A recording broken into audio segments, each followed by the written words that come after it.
Welcome everyone back to Rolling Credits. We are on to episode 2. I am Seth, one of your lovely hosts, aka According to Seth. We got Pat, Gums, and Kirby here, and special guest Lauren. So without further ado, let's get into it. I will warn you, so we are talking about Spider-Man No Way Home. There are lots of spoilers ahead. So if you have not seen this movie, please do not watch or listen any further, because we do not want to spoil this for you. It is too good to be spoiled. So again, there are spoilers, so do not listen after this. Yeah, not stressed that enough. Yeah. If you're listening beyond this point, you've screwed up. Yeah, it's on you. Leave. Get out of here, Graham. So let's get right into it, guys. The first question I have is, what were your overall thoughts of the movie? Like, before we get into the specifics, the spoilers, I want to know, like, why did you enjoy this one, say, over the past Spider-Man movies? So I want to start with you, Gums. I want to hear your thoughts. What did I enjoy? Everything. I mean, this was a kid's toy box. This opened up, and here we go with the spoilers. I mean, we had 3 different Spider-Men. I told you guys from the start, Andrew Garfield was the most emotional and best. I'm taking that to the grave with me. But I just loved all the toys in it. Like, I just love the fact that I got 3 Spider-Man. I almost got emotional during it. They did the meme where they all pointed at each other a few times. Like, everything that I wanted, the fan service, the comic book lore, the superpowers, the abilities, and then also the human aspect. Like, everything I wanted out of a Spider-Man movie was right then and there. And I didn't have to wait for a part 2 to get all of that, right? Part 2 can come later and have its own thing. And that's why I think it was so great, personally. What about you, Pat? I got to agree, just in the sense of, like, there's what is there not to like? I mean, it was a continuity masterclass in that, and it did it in a way that, like, Senator Gum said, like, it had a lot of fan service, but didn't make it feel like fan service. And, like, it took a lot of things from a lot of these different movies that, you know, either could have been seen as, like, loose ends or holes, and really kind of patched them up well. They did the villains better than you saw a lot of the original movies did, and kind of brought that full circle. I mean, it really was just, I mean, I know Marvel's done this now for so long now, right? But, like, it was just, in terms of continuity to the Spider-Verse, the Marvelverse, everything that you wanted to see about it, it was just, like, I mean, a masterclass in putting that on. And I will say, Gums, you were dead on with the Andrew Garfield call out. I mean, he was great. I loved him in this movie. And there was so much, we'll get into the villains and stuff later and whatnot, but they were awesome and stuff too. So yeah, just nothing really not to like about this movie. Yeah. Kirby and Lauren? Just overall tying all the loose ends. They gave Andrew the Spider-Man that he should have had in the first place. They kind of robbed him a little bit in the movies that he was in, so he finally got to be the man that we all wanted him to be. And just, they had a lot of holes in the other movies, and they kind of put nice little bows on them and wrapped everything up. So they did a very good job. Mm-hmm. Yeah, I think that it's hard for me to find a part of that movie that I didn't like, would be the best way for me to put it. Just everything that I was hoping that the movie would be, everything that I wanted to see from the movie, it was there. You know, the tie-ins were great, the callbacks to old jokes. Like, a specific one that we were talking about earlier was how Tobey Maguire's like, oh, I've got back issues, and that stems from what was it, Spider-Man 2, when, like, his powers start failing, and he swings into the wall and, like, falls and, like, hits the car, and he gets up. It's like, oh, my back. Like they had so many great callbacks, and, you know, they brought in pretty much all of the villains that I would have wanted to see. Yeah. So yeah, just everything they did with that movie was just top notch. Like, you know, 10 out of 10. Great job all around. So nothing negative to say about it.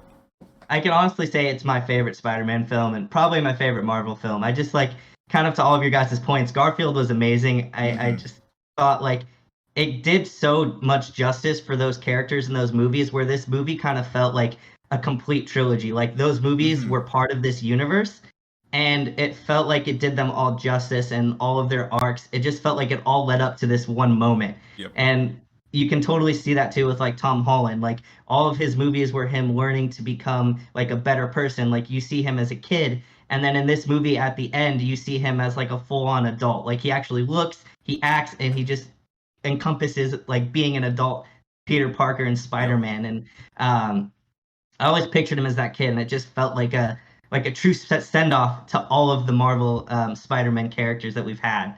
And the writing, all of it was phenomenal. Like it's just so done so well. Yep. You know what's kind of crazy about that too is like we're almost kind of talking about it like in the sense that this was like some kind of finale for Tom Holland's Spider-Man, but it really wasn't. No. It left so much on the table. Yeah. To be able to kind of keep this story arc, this character, this stuff kind of keeping incredibly keeping it going. And so there's so much left on the table for this character, and there's so much more that we can really kind of dive, and we're going to obviously today, but yeah, just so enjoyable to see what they did with all of these characters stemming back from like 2001, right? Like it's so crazy to see that. It was truly remarkable, honestly. Like I don't know how like Marvel did it, but they did the movie that we all deserved, you know? Yep. Yeah. And they did it with like my expectations coming into this weren't very high. Yeah. We all assumed it'd be good because we want to believe in the hype. You know, you want to believe in your superhero movies. But I think they kind of surpassed that for me. It's like, hey, I don't mean to hype it up like this, but I'm going to hype it up like this because I did enjoy that better than Endgame. It wasn't as confusing to me. It was like pretty straightforward, and even the MacGuffins they had in there, such as like Ned with his abilities, like that was like just a plot point to get the other Spider-Mans to be able to enter the universe. And there was like quite a few of those, and I totally ignored them. I was like, that's sweet. Like even those, and there's things and intricacies that maybe we'll talk about here later about all of the Easter eggs and like all of these little one-time name dropper and things going on. I just couldn't believe it. I was just like, I kind of nerded out for a second. I was like, oh, that's sweet. Oh, that's awesome. And at the end of the day, I feel like this is like a new bar for superhero movies, but I also feel like that I don't think people can step up to that plate because that was great, man.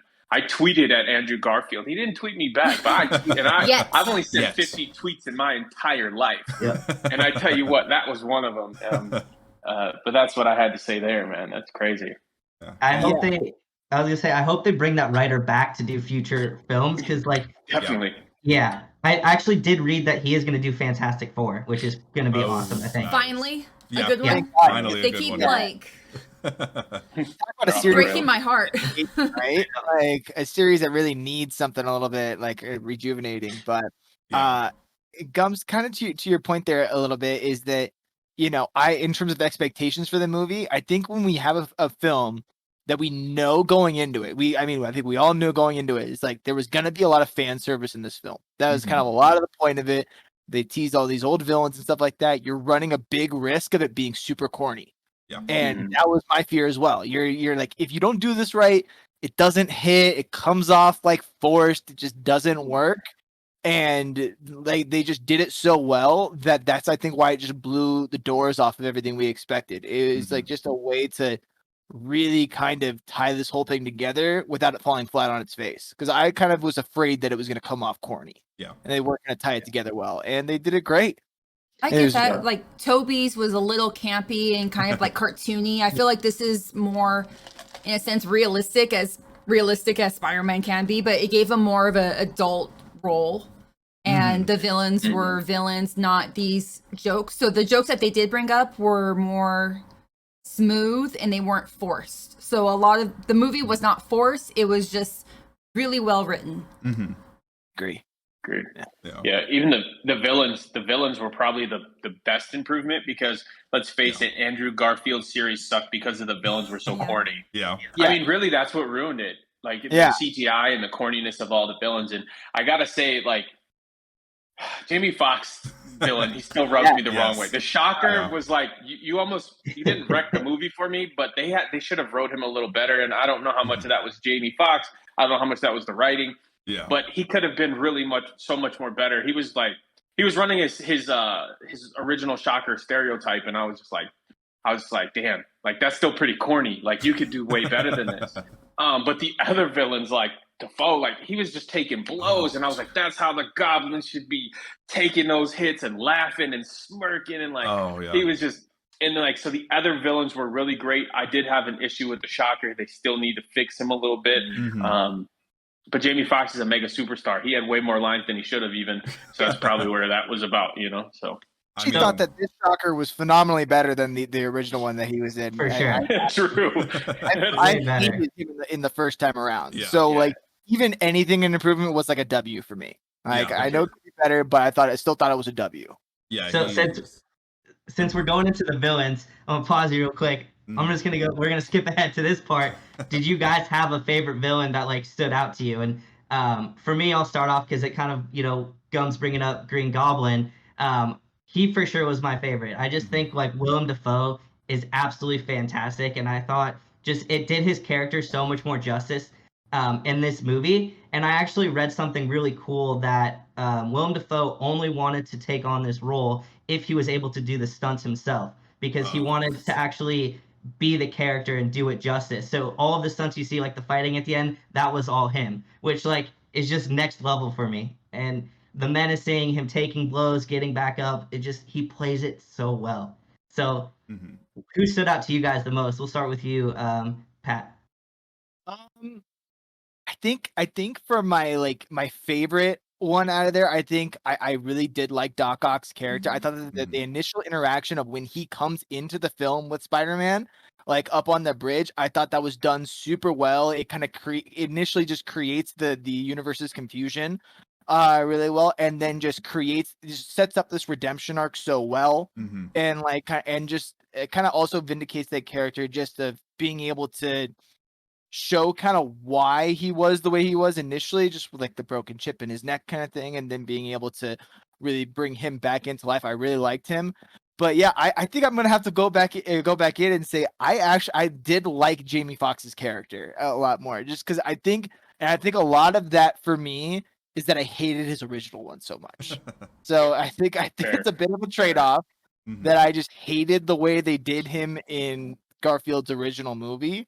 That I think this was just such like, yes, thank God, like a little bit of like just a little bit of relief for me. And could it be better? Yeah, I'm sure, but I think he's gonna be my honorable mention. So good. Nice. What about you, Gums Lauren or Kirby and Lauren? They're good. Good. I mean, I'm gonna be the basic bitch.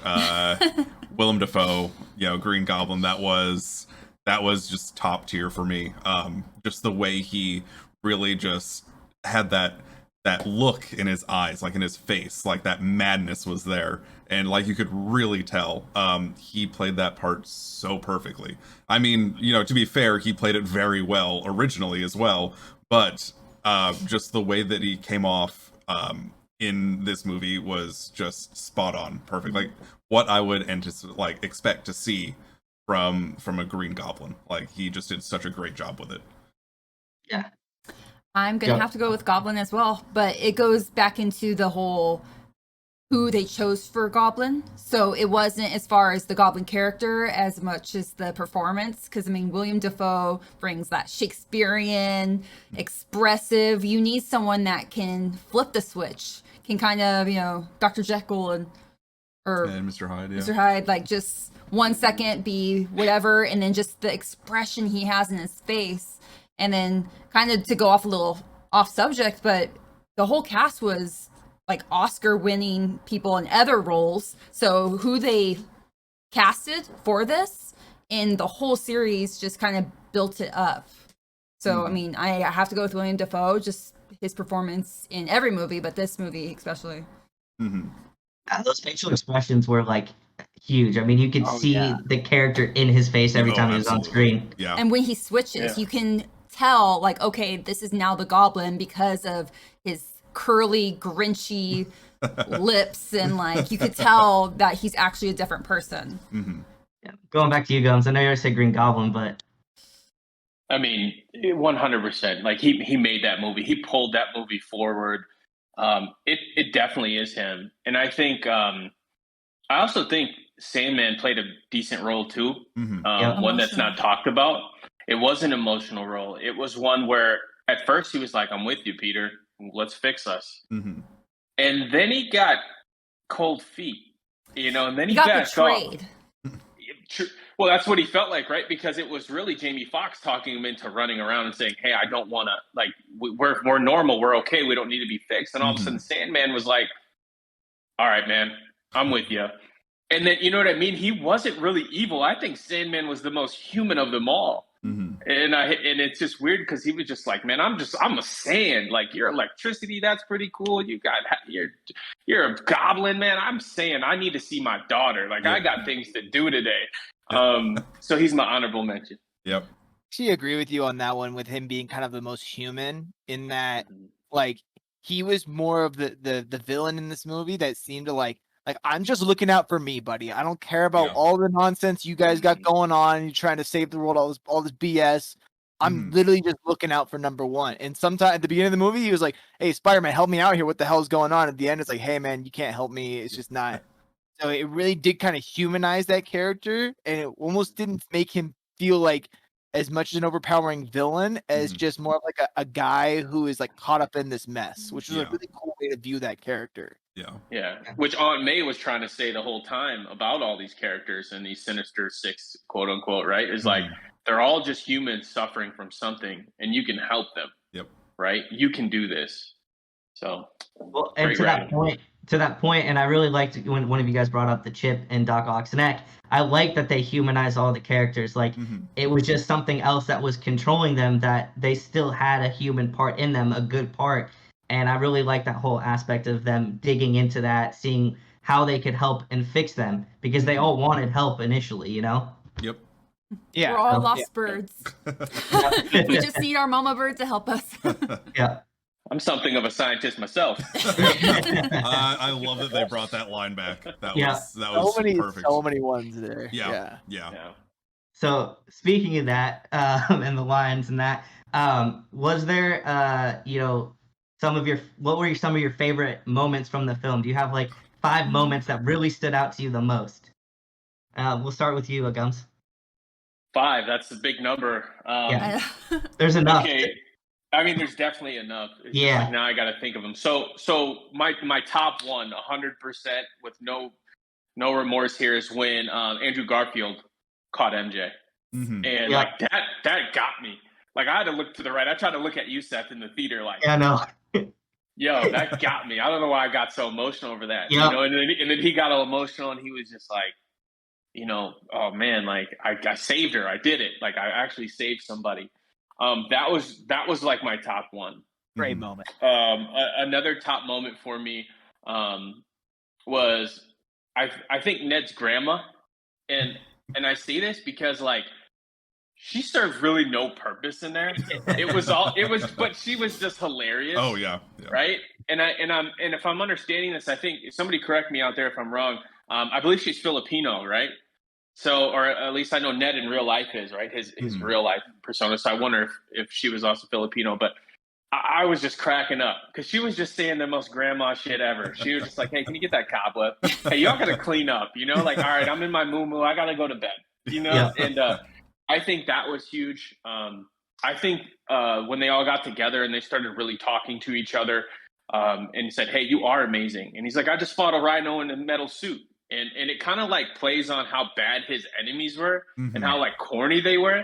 But he's like, "No, you're great." And he's like, "But you fought somebody in space." And they're like, "You're amazing, man. Like, you're great." And I thought that was just like a huge moment for the film, because I think Andrew needed that. Like, not just Andrew, but his character and like that whole movie thing, like, they needed that. Yeah. I think those were great. I think also when they got together and they talked about him, and Seth, you brought this up last podcast. You said, nobody said with great power comes great responsibility yet. And then not so much that part, but the part after Aunt May dies, and he goes, well, they all get together on top of the roof. And he goes, well, I lost my Uncle Ben. I lost mine. And so they go about how losing this person in them was almost fated without saying, hey, this is fate.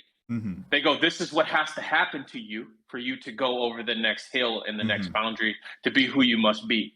And I think that kind of shut it down. Like, that was like a big part of the movie where even Tom Holland's Spider-Man was just like, wow, maybe you guys do know how I feel. And so that's the top 5. The only other one that I can think of that I really think was great is Doctor Strange.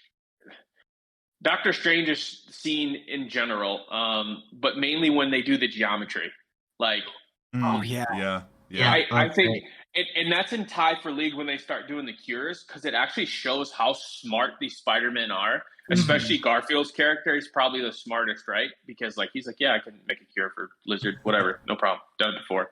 But just like the fact that they're finally, without saying it, just how smart he wants to go to MIT, and he's like, I love geometry, you know, I love mathematics, and he's like doing all these things with the rocks. Like, yes, I needed that because I needed them to know that Spider-Man wasn't just all fluff, and he's not Thor, he's not big and brawny, he's not stupid.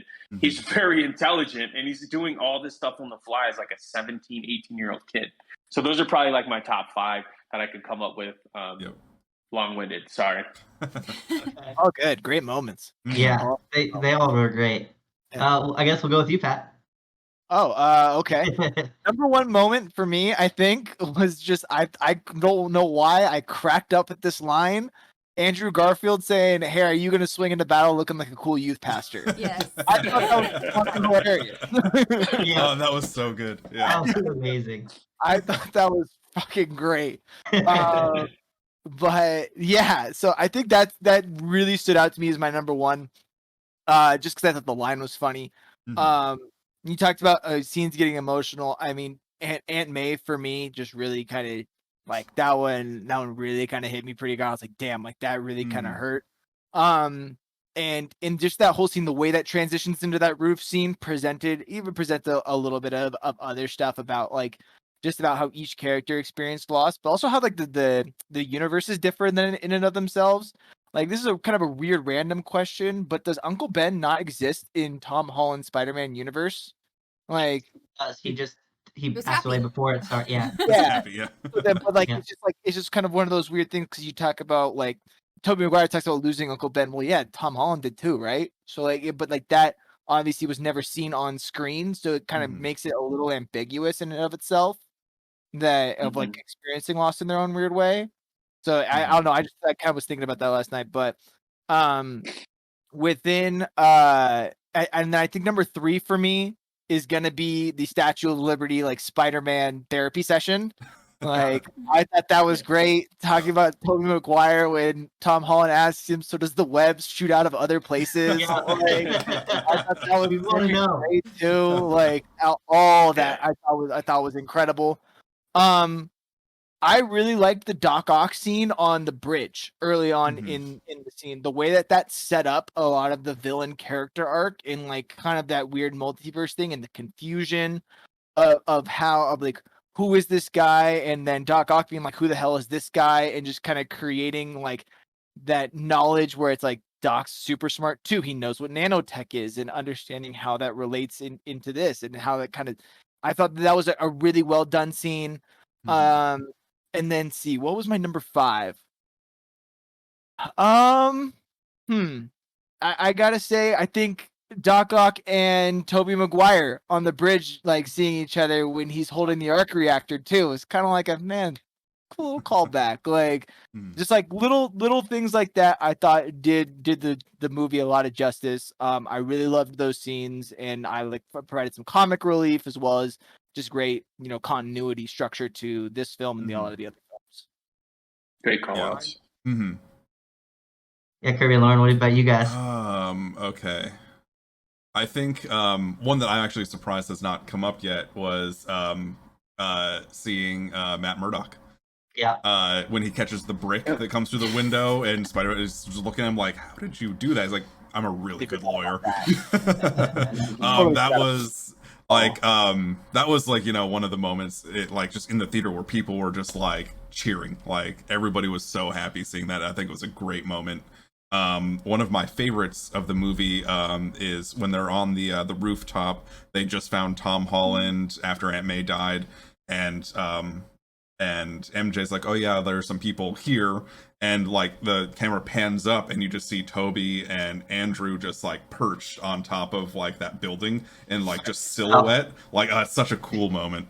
Yeah. That one really stood out to me. I do have to say the introduction of both Andrew Garfield and Tobey Maguire into the movie, like they did it in such a great way. And I mean, we were in the theater last night and everybody was just going apeshit. Like, Not me. No, not you, not at all. She was the loudest person in the theater. So that like that moment when they brought them in, like, you see Spider-Man running towards the portal because they're calling like Peter, Peter, and he starts running and the whole theater's like, oh, like who's it gonna be? And when he comes through, you can tell it's not Tom Holland. He's too tall. And like the mask comes off and everybody just went crazy. And then Toby comes and is like, oh hey, like I'm just gonna come through here, like very, very on par for his character. So let's see what else. Definitely as tough as the scene was, Aunt May, as soon as she said the line, with great power comes great responsibility, I knew she was done. And that's like, I mean, I got a little bit emotional there. Don't know about you, but I got a little bit emotional. Red flag went out. Yeah, I was like, as soon as she said the line, I'm like, oh, she's done. Death flag. Yeah, that's it. She's dead. She's not making it out of here. And I gotta say the moment where Andrew Garfield cracks Tobey Maguire's back, that was just a great moment, like pulling from that that Spider-Man 2 joke about his his back hurting, stuff like that. It was just an awesome moment. Like so many cool tie-ins, so many cool callbacks, but those would be my my top 5. Yeah. So my top one has to go with emotion. The whole saving Mary Jane, like MJ dropping, like Andrew got to save his Gwen. That hit me. He got to do what he couldn't do in the other ones, and that's why she's like, you okay, dude? He's like, oh my god. But there's so many scenes that just hit home. Being someone who ran home from middle school to watch Spider-Man on TV, like this, I had very high expectations. That, and something that I'm surprised no one brought up, the whole right before Tom is about to kill Goblin, Toby jumps in there, and that is something that I found was very important because he's the Spider-Man that didn't have to get the rage. He wasn't pushed that far because he had his Spider-Man brothers to save him. So that's something that they kind of saved him for not being that type of murderer, because he may, killed Mysterio, but that rage of killing someone you can't come back from. So that type, like, you can't come back to that. So that there's just so many things that I can go on for like an hour and a half. Just the redemption that Andrew got was what he needed, and the whole introduction, everyone was going crazy, and just the whole like, prove it, prove that you're Spider-Man, and the little things that they made him do, hanging and all that stuff. I know this isn't 5th, but the last one that I'll kind of end on is Tom had the Avengers. He had a super group. He had a team. The other Spider-Mans didn't have anyone to understand what they were going through. So just them coming together and having this brotherhood of, I know what you're going through. And I feel like Andrew and Toby, they didn't really have that connection with anyone, and all the Spider-Mans kind of brought together, and it's kind of brought into that whole scene of when they find Tom on the roof, how all they can do is hug, and it's unspoken, like you don't have to say we're all feeling what you're feeling, and it's just the connection that they have without words. Yeah. And that line that they go into is like, I was part of the Avengers. That's great. What is that? There's another just great one. You realize, oh yeah, that's right. We didn't do that. Well, and I think too, and I'll get into my 5 moments. I think that moment where they all meet up, the writing, I just felt like it felt cohesive. Like it didn't feel awkward when they all met up. It felt like they were all meant to meet, and like how they interacted, it just felt right, My number 1 moment though for me was, when they first get to the Statue of Liberty, when they're all swinging and then they have the moon in the background. Oh yeah. That moment was it for me. It was just like having all 3 Spider-Men swinging together, with the moon in the background. It just like everything felt like it was leading up to that one moment, and it just like emotion hit over me, and I was like, damn, we really got this movie. Another one was just like bringing up the loss and anger. I really like that conversation as well too. I know you guys all brought that up, but like these Spider-Men have been through it all. I feel like Spider-Man is the one character who has just dealt with so much loss and trauma, and for them to be that friendly neighborhood Spider-Man and to keep on keeping on is just really cool to see. Three for me was the suit at the end. That suit was just the icing on the cake. It was so beautiful. And then of course Daredevil. Charlie Cox is back. I love Daredevil. That show is like one of my favorites. So just having him back, I loved it. Now I just need to bring Barenthal back as Punisher, and I'll be let's happy. do it. Oh, absolutely. Sign the petition right now. Heard it here first. Right. And then my last one is kind of like what you guys all said too, is Garfield saving MJ. I just like seeing his emotion and that coming full circle, and like I feel like it was his arc, from all of the past movies, is kind of like what I brought up earlier, is it was kind of like an arc for each character, and it felt like a conclusion for some of those, and just him saving MJ was just, it was amazing. Yeah, agreed. Yeah. Question, or better yet, a question for you guys, hopefully. Lauren, you brought up a really good topic, how this Spider-Man didn't have to go through that heartbreaking, like that human breaking rage and then commit that murder that all the other ones had to do, and then like kind of like recover from that. So now I have a question about Venom. So will this Venom, who's going to attach itself to Tom Holland's Spider-Man, therefore be a different type of Venom?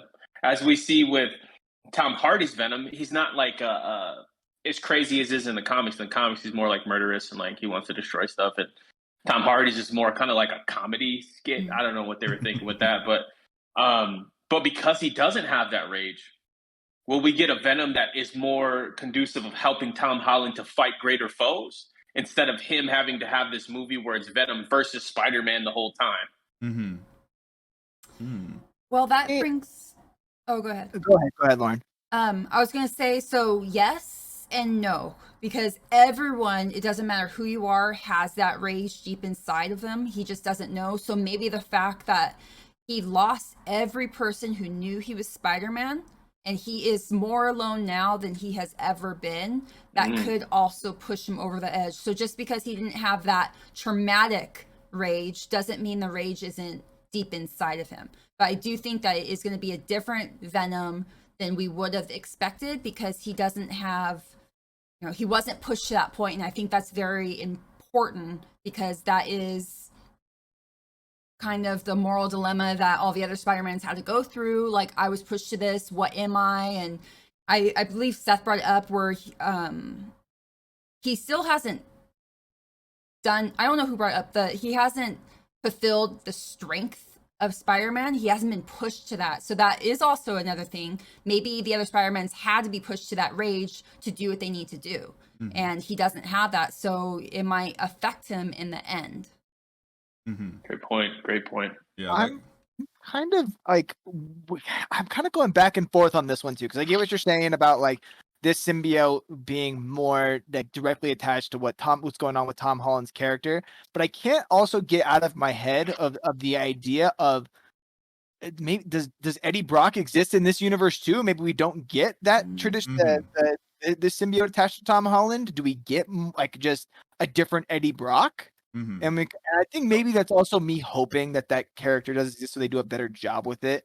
And I think maybe that might just be like me in the back of my head, like, please do a better job in this MCU with Eddie Brock's character to that. And I'm just kind of hoping for that, but I can't get it out of my head of maybe it's like, I don't know if we get like the emo Spider-Man, right, that we got out of the Tobey Maguire thing, but we get more of just a different version of Eddie Brock and creating more of that villain dynamic, because I think we need to open up the Spider-Man universe now to more villains, more thing. I think it more kind of creates that arc. I'm kind of leaning in that camp at the moment.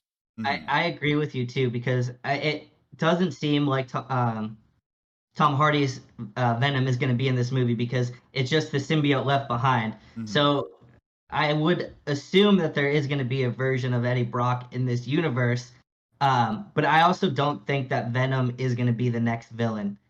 I feel like Venom, they're saving that for some type of, bigger, maybe the finale of the next trilogy, because Tom Holland did sign on for 3 more films. Mm-hmm. But that is going to be very interesting to see how they bring in those characters. And I know I was reading about Doctor Strange's reshoots, and the reshoots were to bring in more people from the multiverse. Mm-hmm.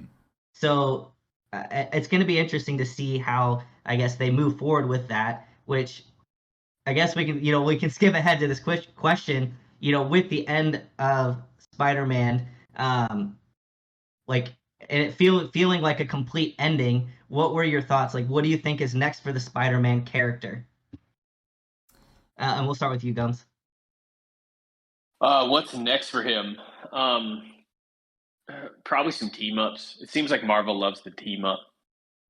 That's why I kind of brought that up too with Venom, because Venom was also one of his greatest allies. He's more of an anti-hero. Mm-hmm. Flash Thompson was also Venom, and I think he might have been the first Venom before Eddie Brock. So there's always room for that, even though I don't like this universe's Flash Thompson, but he's there.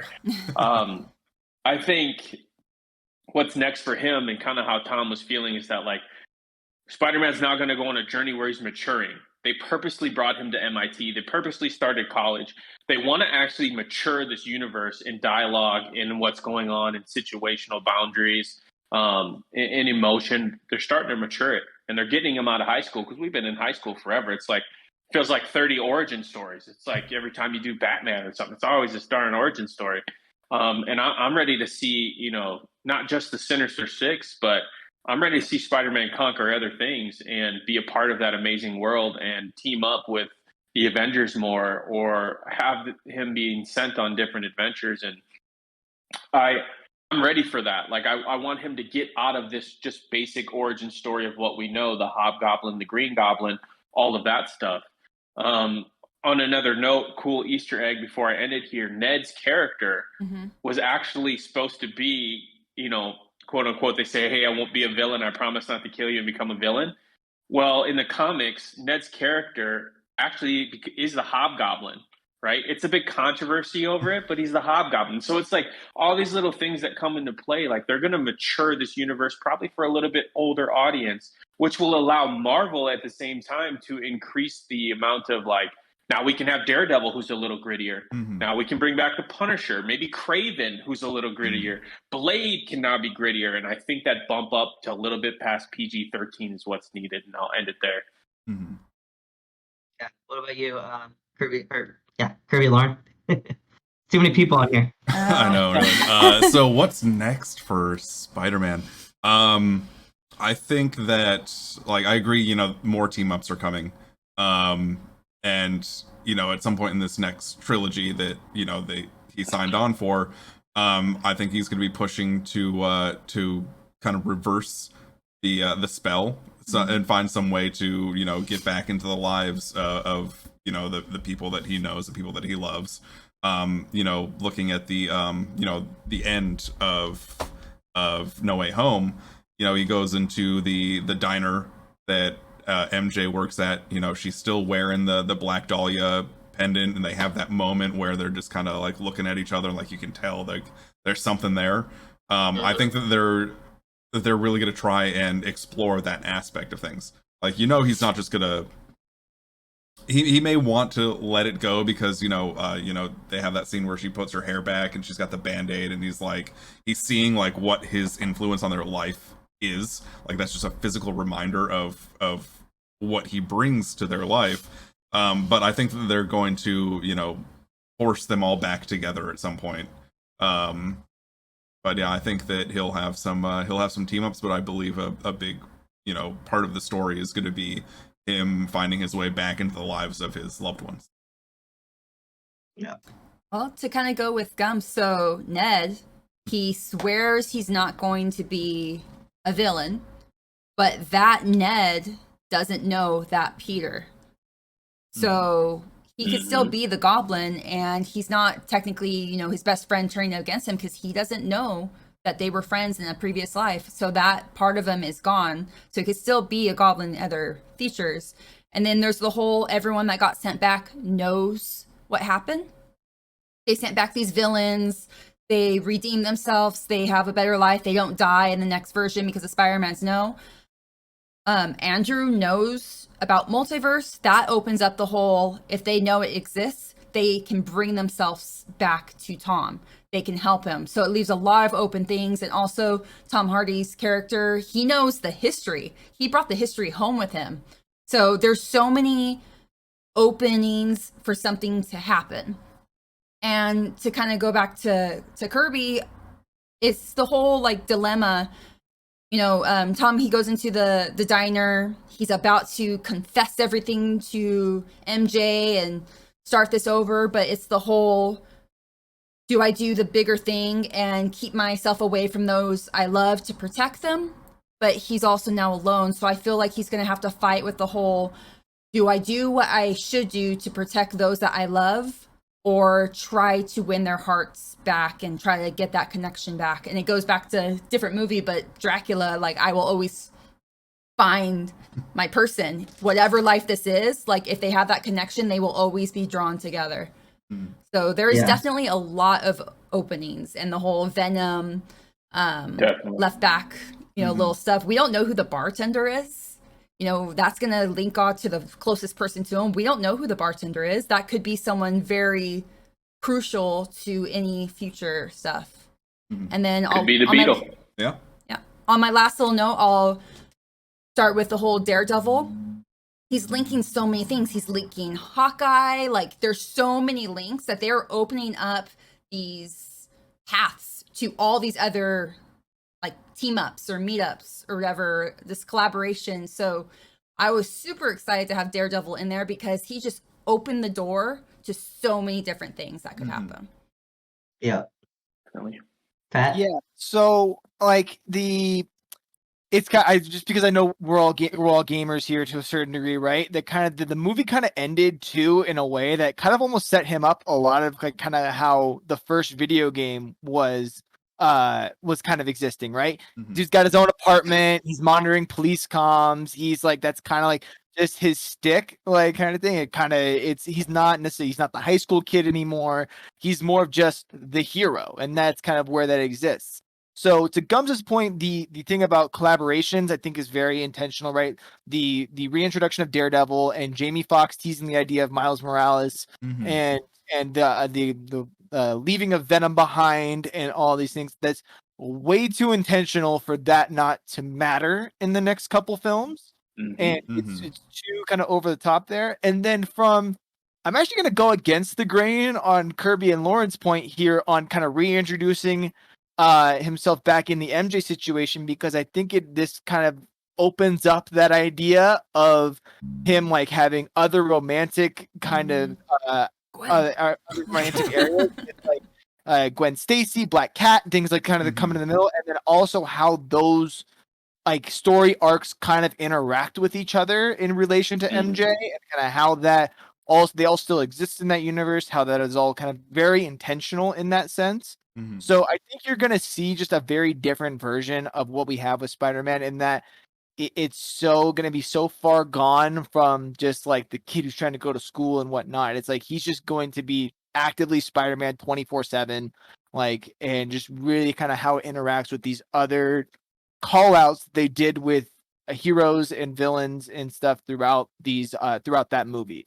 So I think that's kind of a little bit more the direction we're going with these next three films. Maybe that's the name of the next film. Spider-Man So Far Gone. Yeah. We got No Way Home. We got Far From Home. We've got So far now, like blow it off the right? It's all gone. There's a lot. I think for what I think's next for this Spider-Man and for like his involvement in Marvel, I do want to touch on the point because you guys kind of all brought up Tom Holland Spider-Man kind of trying to win back MJ and the Hobgoblin and all that. I actually was thinking, when you brought that up, that maybe, Ned is now in love with MJ. That's and what I was thinking. Yeah, and Tom Holland Spider-Man like sees that, or he wins her over, and that's kind of what drives Ned to the edge of becoming the Hobgoblin. So I feel like they could kind of go down that aspect because they don't know each other right now, and then them basically him trying to win her back, because you can kind of tell in the diner scene at the end that there's something there between Ned and MJ. Like they've only known each other, they're best friends. Mhm. So, Yeah, totally agree. yeah, I think bigger picture though, I think, and it was kind of to Kirby's point that I think they're gonna have to involve Doctor Strange. I think Spider-Man, Doctor Strange, and Wanda are going to be the three big people going forward. I know Doctor Strange doesn't have the time stone, but Wanda can mess with time with her magic and can, I think the only way to fix this whole multiverse situation is getting Wanda involved to help reverse it. But the only way to reverse it is kind of probably going to have to be restoring everybody's memories. And I think Wanda is going to be the big thing that kind of brings them all together. It is going to be very interesting to see how they all go down this path, though, because I feel like Marvel is just getting too big for its britches at this point. There's, there is so many threads out there right now, and too, with bringing Wanda, you bring in Kang the Conqueror, who's going to be like, well, now you're messing with time. So that's a whole nother deal. But it's just going to be very interesting to see how all of this gets brought in, which is kind of my next point. At the end of the movie, we get that Doctor Strange trailer. Having evil Doctor Strange, having the what if. How do you think the multiverse is going to shape the MCU? Like, what are your thoughts on that? We'll start with you, Gums. So the question is, how do we think the multiverse is going to now shape the movie Marvel universe? Yeah, that kind of the question. So, well, I think it's going to print boatloads of cash, Seth. What else? Other than that, I mean, literally now, I think this is now you can be a kid in a toy store. Now everybody can get their hands in the project they've been holding their hand up for. Like, can we get this movie? Can we get this movie? We'll direct it. And you probably got some really, really great directors out there raising their hands for stuff that they're like, it's just not in the cards yet. And then somebody said, wait, we can put it in the cards by making a multiverse. We'll have to keep this a little bit, you don't want to confuse it too much with playing with time. So let's play with multiple dimensions. Because once you start playing with time, it's a little webby. Spider-Man joke. So what we'll do instead is we'll play with multiverses, right? And then it'll open up everything. Because I believe in 2023 we get a Kraven the Hunter movie. So I think the next time we see Spider-Man, we got Kraven the Hunter. We already got Morbius. Those two are part of the Sinister Six and sometimes even help Spider-Man. Kraven also goes along with the Punisher a lot. So there is a lot of stuff that can now be opened in the can of worms. I think that's how it's shaped. It's just going to be able to let people do whatever they want, however they want it, to their imagination. And we're going to feast on this stuff. And I'm going to pay the big bucks to see it. I ain't going to lie to you. So, yeah. Pat? I gotta kind of just go and agree with him on this. God damn, it gets messy. Holy hell. Don't play with time, just multiverse. Yeah, shit gets all over the board. Kind of to your point, it's where does Kang come into play? It kind of really does open up into this thing with Loki and that whole thing. Obviously, Wanda is a massive part of what's happening here. And do they bring back that time stone? Do they have to let everybody remember what's happening and kind of everything in between there? So I think that it really does. You can tell just especially even watching these previews that were in that movie and seeing the Morbius preview does crack that door open a little bit and seeing kind of where these other villains can now really just come into the fold. Yeah, I completely agree with you, Seth. The Wanda, Doctor Strange, Tom Holland, Spider-Man is clearly going to be the driving focus for this next phase in the MCU. You're asking me kind of where I think the overall universe is going to go. I think it's going freaking haywire. I have no idea. I'm freaking lost. I could obviously speculate about certain villains, where it's going to go down, how it kind of ties in with.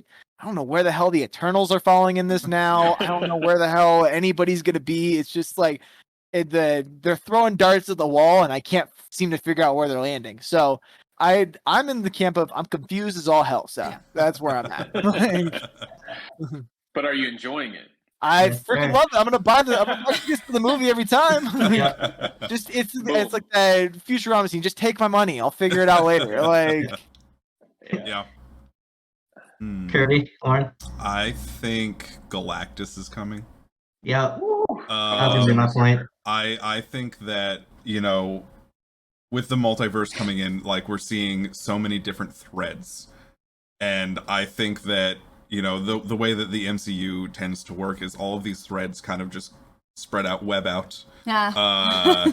And then there is going to be a single movie that brings it back in, whether it be another Avengers or something where, they're going to have another, like, just universe-ending, world-ending threat where all of these threads are just going to come back together. All of these different heroes, all of the different villains, everything is just going to kind of coalesce into one big movie again.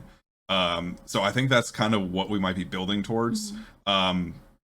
Because you do have like the Eternals, you have the like the different the multiverse thing going on. You have Doctor Strange teaming up with Wanda. You've got Spider-Man in there. You still have the other Avengers. I think that we're gonna see everything fan out, and everybody's gonna have like these crazy story arcs, and then it's all gonna come together into one movie or one series of movies, kind of like the Infinity Saga. I think that's where we're heading. Yeah. So I kind of agree with all of you guys, but I also have a concern because I feel if they open up too much, if it's not handled correctly, it can kind of fade away, and there's a lot of room for kind of messing up the universe if it's not handled correctly. So I am hoping that the universe that's going on right now isn't a movie fad where they kind of they overdo things and they kind of beat a dead horse, if that makes sense. So I liked the last couple of movies they've made in the universe, and I hope that they keep that type of direction and directors, because it does get a little messy when you start going out. Different stories are kind of hit each other, and so I hope the direction that they do go is the multiverse. There's a lot of different versions that can happen. I just hope that they don't kind of contradict each other, and you have to be very careful because if this happened in that movie, you have to make sure that you're following the correct storylines. One thing that I was kind of a little sad that didn't happen in the movie, but can still happen, is I was kind of hoping different Spider-Gwen would pop into the movie. I was waiting for her to kind of show her face, and it didn't happen. So that also opens up, if they're going to talk about multiverse, Spider-Gwen or whatever, they could start doing that. So it does open up a lot of things. I just hope that they don't go like a free-for-all. I need Miles Morales. Yeah. All right. Miles too. And I think, Lauren, to your point there, kind of cycles back to what we were talking about earlier about how this movie did a great job with the fan service and continuity, right? But they did push it a lot further than they really had in other movies. And that's always, because I completely agree with you. That's going to be my fear as well, kind of as you go this far with fan service and continuity, craziness, and all this stuff. You really risk the ability for the movie to become corny. And like to really just not hit, to fall flat on its face, or people poke holes through it left and right, and if it's not done right. So I definitely agree with you there. They've shown they can do it right, but man, it's something that lingers in my head too. It's always a big. It's like a knife edge. Like it's really easy to go one side or the other. Yeah, completely agree. Yeah, and Gums has something to say too. I can tell he's itching over there. Oh man, he's pumping up. He's pumping up. It's my turn. I'm just like, you guys are right. Like, I'm digging this conversation. This is exactly what I want to say. Like, people are always going to be unhappy, so trying to make everybody happy isn't going to happen. And like, I can tell, like, right now, what they're trying to do is solidify the continuity. Like, they want to solidify as much as they can, so you can't poke holes in it later. Also, money, money, right? But that's why this movie's 2.5 hours long. Like, they really did tighten it up. They didn't want you to, and then they brought in the multiverse, so that, like, they're trying to cover these holes. And then, because one of the things that happens a lot in DC movies, excuse me, DC, but like, there's a lot of holes in that. And let's face it, what's really happening here, now that I'm really thinking about your question, Seth, it's just Disney's trying to buy everything and control Sony. All they're trying to do. Here comes the X-Men. Here comes the X-Men, because you got Wanda. If the X-Men come in, I'm there. I will be all about it. And now Sony's all over here like, I'm making money. Are you don't? Oh no, I She's am a the, huge oh, X-Men. she's the biggest you love X-Men fan I've ever met in my life. I was saying, well, they're coming. I was like, don't get me started. Like different, yeah. So like that's what's really happening is Yeah. Disney's just a tyrant and it's gonna buy Sony and like they're like, we're printing money, Sony. You either get on board or you don't. But Yes. you know, we're doing this. Yeah. So Seth, we need your input as well, but I do have a follow-up question when you're done. Go ahead. No, when you're done, I'll Okay. pose a question. So I mean, I kind of like it. My answer kind of encapsulates like kind of what you all said. It is going to be very interesting, but I feel like so far, besides like Disney doing the Star Wars thing, I feel like Marvel has done a very good job of like, yeah, we want your money, but like we're making great movies. I think it is Yeah. getting too big, like I said, for its britches, but I mean, there are some things I'm super stoked for. Like, I know with Doctor Strange's movie, I have a feeling that that's going to be the way they bring in X-Men or Fantastic Four, or it's going to at least set it up, because if it doesn't, there isn't going to be another way. I mean, this is dealing with the whole entirety of the multiverse. But honestly, like, I'm just ready for Blade and Moon Knight. Like, those are the two things that I'm most excited for coming out of the MCU. Because Mahershala Ali is amazing. I mean, you got Oscar Isaac playing Moon Knight, and then Ethan Hawke's the villain in Moon Knight. So like, it doesn't get better than that. Yeah. They're gonna do a lot of filling in here with these Disney series, by the way, like Hawkeye and all that. Yeah. Like these things are so good. Yeah. I thought I was gonna hate the Winter Soldier and that miniseries. Like, I was like, man, this is gonna be whack. Like, and I watched it. I was like, this is phenomenal. Yeah. I was like, this is great. So as they produce these movies, I think to flesh out the characters and do other things, they'll continue to hit with these miniseries on Disney, which is just another added revenue stream, but it's so needed for this universe and the way they're doing this. Yeah. I've been absolutely loving Hawkeye. Hawkeye's amazing. Yeah, like I'm still behind. I haven't started. I can figure it out. Don't spoil it for me. Good. No. It's so good. I knew where you were going. I was like, don't you spoil some shit. I will not say anything. But Spoilers ahead. Pat, just If you can like leave for 5 minutes. Drop the mic real quick. No, the series that they're pumping out are great. But my follow-up question to your question, Seth, is with that multiverse door being open and with the way that No Way Home ended, Lauren and I were kind of talking about this last night, was before Doctor Strange's spell goes off where everybody forgets Peter Parker and Spider-Man, everybody else goes home. So do you think that there is a door or a possibility where Garfield and Maguire come back in the future, or do you think this is kind of a one and done for them? Personally, I think it was maybe a one and done for them. I think if anybody comes back, it would be Garfield. But I think, like I said earlier, it felt like a complete arc and ending to their stories. Like everything led to this moment. But I would like them to come back because the interaction between all three of them was fantastic. Absolutely. What were your thoughts, Pat? I completely agree with you. I think that they tied the bow so well on the character arcs and what was going on there. I don't necessarily see the value in necessarily coming back. I think they're better off exploring the Miles Morales kind of coming into that arc, and then Spider-Gwen coming into the Spider-Man arc kind of thing. I think they're better off doing that route. I don't necessarily see as much value in bringing Tobey or Garfield back in that sense. Especially with how well they just put a bow on it and said, here you go, it's good. All you 90s and 2000s kids that watch these movies, like, here you go. It was good. You got it done. Ship it, clip it and ship it. You're good to go. Like, I will add to kind of going back to, where will the universe go? Speaking off of the storyline, I feel that in today's age, the fan following is a lot bigger, which means now we are getting the actors that we need to satisfy the audience. So if you thought about it a couple of years ago, they were kind of just like pulling in random people that didn't really act a lot, and now they're getting big time people on these Disney Plus shows. TV shows is getting full movie stars, and I feel like one of the benefits of this kind of webbing out and like spiraling out is grabbing a lot of different types of fans and bringing them together. So people that wouldn't necessarily call themselves, you know, quote unquote, a geek a couple years ago are now very invested in these universes. So it is kind of bringing everyone together. And I feel like the last, you know, 15 or 20 years ago, it was a select few people that would have followed this. And now the world is on the train. Everyone's getting on. We're all going on the same way. Yeah. Like when they got Topher Grace to play Venom, that's what sold me on that movie. Yeah. I tell you that. Like, Sarcasm Topher. intended, I tell you that. yeah.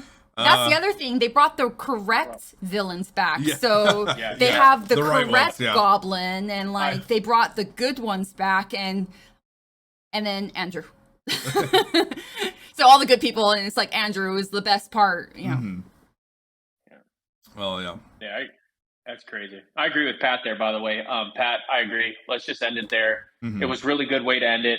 Let's move forward onto some other stuff. And the only way I would ever see them to be brought back wouldn't be as Spider-Man, but as in regular people within New York walking around that he randomly like saves or prevents from like getting hurt because they look just like the alternate Spider-Man. Or, you know, that's the only way I could really see them coming in or stuff like that. I kind of disagree. I feel like Andrew got the redemption that he needs. So going back to his universe, there's always going to be villains. So he may have saved that, but now he's not the same person, because when they're all in the science room and they're like in the lab, he looks at Tom and he's like, it's that whole like, oh, I don't have Peter time. I don't have time to be Peter. And it kind of, I feel like the death of Gwen shut him down emotionally. So it kind of pushed him away, and it doesn't matter. You know, Batman's a very good example, you know, not to bring the DC into this, but you need people. So you can't do it alone. And I feel like Garfield, Andrew kind of shut it down like, this is all I'm ever going to be. And his redemption in the movie kind of opened up, no, I'm not just Spider-Man. I can be Peter as well. So I kind of disagree and feel like they could open up Andrews and give him the Spider-Man that he deserves, because there's always going to be more villains. He may have saved one, but that's one of a million. Great point. He'd make a good Disney Plus series, Spider-Man. Yes. Oh, yeah. Yeah. That would be So to speak. awesome. Yeah. Well, I So- would watch that. to your point, Lauren, I do think, you know, now that I think about my answer too, and this will be my last thought here before, you know, we end it, because we don't want a 3-hour podcast. We could get there. do it.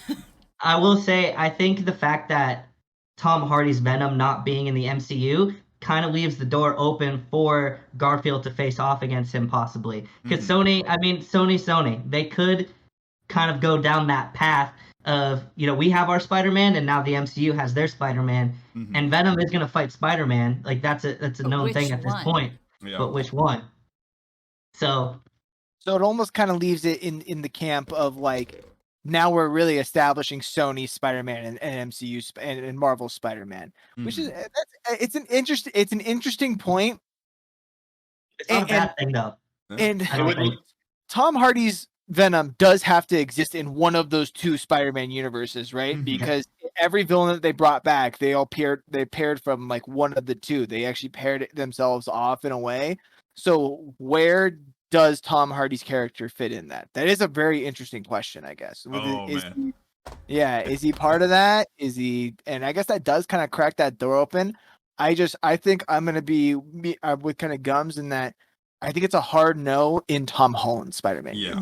So Disney execs, if you're watching this, I got the perfect pitch. I got the All perfect right. pitch for you right All now. So we see, you know, Venom at the end of the movie, and the end of Carnage, you know, like see on TV, like, you know, Peter Parker, Spider-Man, and he makes that comment like, I got to go to New York, I got to, you know, find this guy. So he goes to New York to find him. It's Andrew Garfield and not Tom Holland. There's a series for you right there. Boom. Paycheck. Got you. Let's do this. I will send you my address. You can build it. Sony Plus. Drop the mic right there. Drop the mic right there. So I hope you guys all enjoyed this podcast today. Next up we have Next up we have an episode on Christmas. Favorite Christmas movies. The age-old question, is Die Hard a Christmas movie? We're gonna discuss that, and you know, I'm gonna have Gums end this on a high note here because he had a little catchphrase that I want to keep going. Yeah. That's it, folks. Let's keep it rolling.